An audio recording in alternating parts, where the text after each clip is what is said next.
हरे कृष्णा। सभी वैष्णव भक्तों के चरणों में दंडवत प्रणाम। देव स्नान पूर्णिमा समय अनुष्ठान महत्व। तो देव स्नान पूर्णिमा 11 जून यानी कि आज देव स्नान पूर्णिमा, जिसे स्नान यात्रा के नाम से भी जाना जाता है, भगवान जगन्नाथ के भक्तों के लिए एक शुभ स्नान उत्सव है। यह पारंपरिक हिंदू कैलेंडर के अनुसार ज्येष्ठ महीने की पूर्णिमा के दिन को मनाया जाता है। देव स्नान पूर्णिमा पुरी के जगन्नाथ मंदिर की विश्व प्रसिद्ध रथ यात्रा से ठीक पहले एक महत्वपूर्ण अनुष्ठान है। इस अनुष्ठानिक स्नान समारोह के दौरान जगन्नाथ मंदिर के देवताओं अर्थात भगवान जगन्नाथ, देवी सुभद्रा, भगवान बलभद्र की पूरी श्रद्धा और समर्पण के साथ पूजा की जाती है। यह समारोह पारंपरिक तरीके से पूरी भव्यता के साथ मनाया जाता है और यह भगवान जगन्नाथ मंदिर के सबसे प्रतीक्षित इस अनुष्ठानों में से एक है। कुछ लोग इस त्यौहार को भगवान जगन्नाथ के जन्मदिन के रूप में भी मनाते हैं। देश के विभिन्न हिस्सों में भक्त आते हैं, इस अनुष्ठान कार्यक्रम का गवाह बनते हैं। ज्येष्ठ पूर्णिमा के दिन भगवान जगन्नाथ, देवी सुभद्रा और भगवान बलदेव की मूर्तियों को जगन्नाथपुरी के रत्न सिंहासन से सुबह सुबह बाहर निकाला जाता है। यानी कि भगवान जो अंदर मंदिर में विराजमान होते हैं उनको बाहर निकाला जाता है रत्न सिंहासन से बाहर, और उनको बाहर निकाला जाता है। मूर्तियों को एक जुलूस में ले जाया जाता है जिसमें हजारों भक्त शामिल होते हैं और उन्हें स्नान वेदी पर लाया जाता है, जहाँ पे स्नान वेदी अर्थात जहाँ पे भगवान जगन्नाथ जी को बिठाया जाता है और वहाँ पे उनको स्नान कराया जाता है। इस जुलूस को पहाड़ी जुलूस कहा जाता है, जिसे मंत्रोच्चारण और घंटियों, ढोल, बिगुल और झांझ की ध्वनियों के साथ जीवंत किया जाता है। कीर्तन होता है, जयकारे लगते हैं। देवताओं को स्नान कराने के लिए इस्तेमाल किए जाने वाला पानी जगन्नाथ मंदिर के अंदर मौजूद कुएं से लिया जाता है। स्नान समारोह से पहले पुजारियों द्वारा कुछ पूजा और अनुष्ठान किए जाते हैं।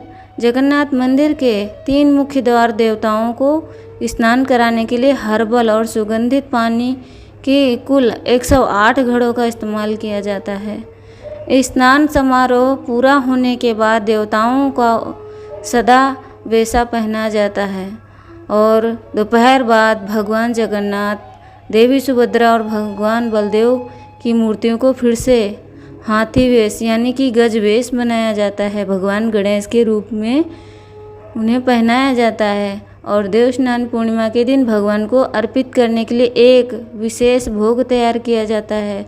शाम को फिर से देवता सहना मेला के लिए प्रकट होते हैं ताकि जनता उन्हें देख सकें। बाद में रात के समय तीनों मुख्य देवता मंदिर परिसर में स्थिर अनासर हाउस में चले जाते हैं। अनासर मतलब श्री मंदिर में अनासर अवधि के दौरान भक्त अपने देवताओं के दर्शन नहीं कर सकते हैं क्योंकि वे 15 दिन के लिए बीमार हो जाते हैं। 108 घड़ों से स्नान करने के बाद भगवान जगन्नाथ को तेज ज्वर हो जाता है अर्थात बुखार आ जाता है, इसलिए वो 15 दिन के लिए बंद कर दिए जाते हैं। उनकी देख रेख की जाती है।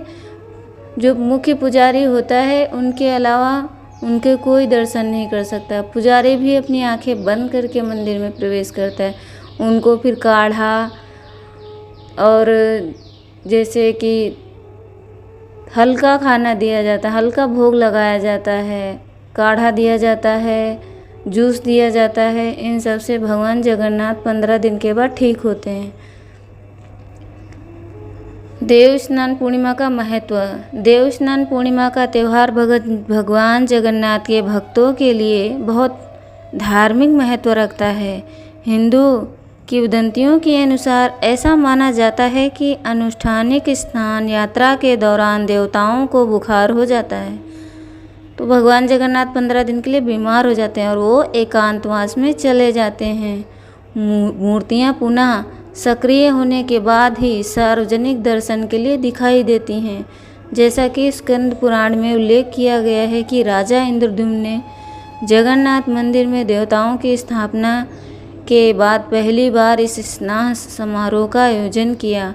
भगवान जगन्नाथ के भक्तों का मानना है कि देव स्नान पूर्णिमा के दिन अपने भगवान के दर्शन करने मात्र से वे वर्तमान और पिछले जन्मों के सभी पापों से मुक्त हो जाते हैं।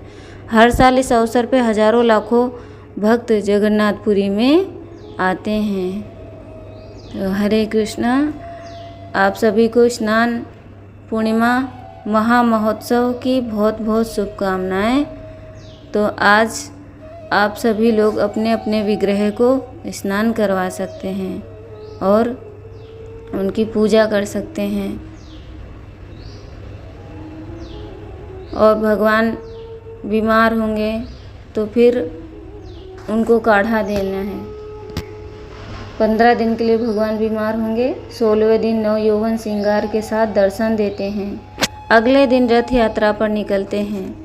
गुंडीचा मंदिर अपनी मौसी के यहाँ जाते हैं। जब भगवान बीमार रहते हैं तब 27 किलोमीटर दूर अलारनाथ मंदिर में दर्शन होते हैं। माना जाता है कि इन दिनों अलारनाथ मंदिर में दर्शन से भगवान जगन्नाथ के दर्शन का पुण्य फल मिलता है। अलारनाथ भगवान जगन्नाथ के भक्त थे। रोज़ शीशे में भगवान की छवि को स्नान कराते हैं ताकि बीमार ना हो। मंदिर के पुजारी बताते हैं कि साल भर भगवान को गर्भगृह में ही स्नान कराते हैं, लेकिन प्रक्रिया अलग है। इसमें भगवान की मूर्ति के सामने बड़े बड़े शीशे लगाते हैं। फिर उन शीशों में जो भगवान की तस्वीर दिखती है उस पर धीरे धीरे पानी डालते हैं। इस तरह से स्नान करवाने की 2 वजह हैं। पहली, भगवान की मूर्ति लकड़ी से बनी है, उस पर पवित्र रंगों से आकृति उकेरी गई है। उस पर रोज़ पानी लगेगा तो प्रतिमा बिगड़ जाएगी। दूसरी वजह है पीछे मान्यता है कि भगवान बहुत कोमल हैं और उन्हें हर दिन नहलाएंगे तो वो बीमार पड़ सकते हैं। इसी कारण से साल में एक बार रथ यात्रा से 16 दिन पहले पड़ने वाली ज्येष्ठ महीने की पूर्णिमा पर भगवान की प्रतिमाओं को मंदिर से बाहर लाया जाता है। इसे स्नान यात्रा कहते हैं। मंदिर प्रांगण में मंच तैयार होता है, उसमें भगवान के लिए मंडप तैयार किया जाता है। इसी मंडप में भगवान विराजमान होते हैं। आज भगवान को स्नान कराया जाएगा और मौजूद स्वर्ण कुआं निगरानी करने वाले सेवादार भी मौजूद खुलेगा। वैदिक मंत्रों के साथ स्नान की विधि शुरू होगी। सोने के कुएं में पानी से भगवान जगन्नाथ, उनके भाई बलभद्र, सुभद्रा, सुदर्शन को सोने के घड़े 108 घड़ों से स्नान करवाया जाएगा। कस्तूरी, केसर, अन्य औषधियों से होता स्नान। 108 घड़ों में पानी भरा जाता है। उनमें कस्तूरी, केसर, चंदन, कई तरह की औषधियाँ मिलाएंगे। स्नान मंडप में 3 बड़ी चौकियों पर भगवान को विराजित किया जाएगा। भगवान पर कई तरह की सूती कपड़े लपेटते हैं ताकि उनकी काष्ठ काया पानी से बची रहे। फिर भगवान जगन्नाथ को 35, बलभद्र जी को 33, सुभद्रा जी को 22 घड़ों से नहलाएंगे। बचे हुए 18 घड़े सुदर्शन जी पर चढ़ाए जाएंगे। मान्यता है सोने के ईंट वाला कुआं, इसमें सभी तीर्थों का जल होता है।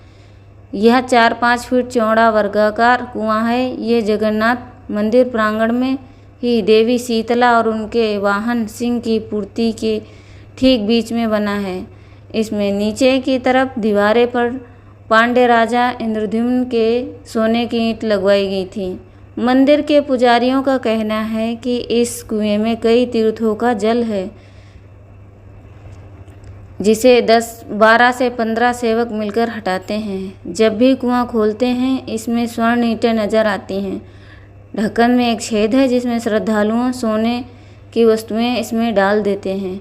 15 दिन की अनवसर पूजा 11 से 25 जून तक भगवान जगन्नाथ बीमार रहेंगे। परंपरा के मुताबिक देव स्नान के बाद भगवान जगन्नाथ को बुखार आ जाता है, इसीलिए वह 11 जून से 25 जून तक किसी को दर्शन नहीं देंगे। बीमार होने पर भगवान को मुख्य सिंहासन पर ना बैठाकर मंदिर में ही बांस की लकड़ी से बने कक्ष में रखा जाएगा। 15 दिन वे तक 56 भोग की जगह औषधियों से मुख्य सामग्री जैसे कि दूध, शहद आदि चीज़ों से भोग लगता है। इसे ही भगवान की अनावसर पूजा कहा जाता है। 16 जून को अनावसर पंचमी पर भगवान के अंगों में आयुर्वेदिक के विशेष तेल की मालिश होगी। इसे फुल्लरी तेल कहते हैं। माना जाता है कि यह तेल लगाने के बाद भगवान को धीरे धीरे बुखार में राहत मिलने लगती है। 20 तारीख को अनावसर दशमी रहेगी।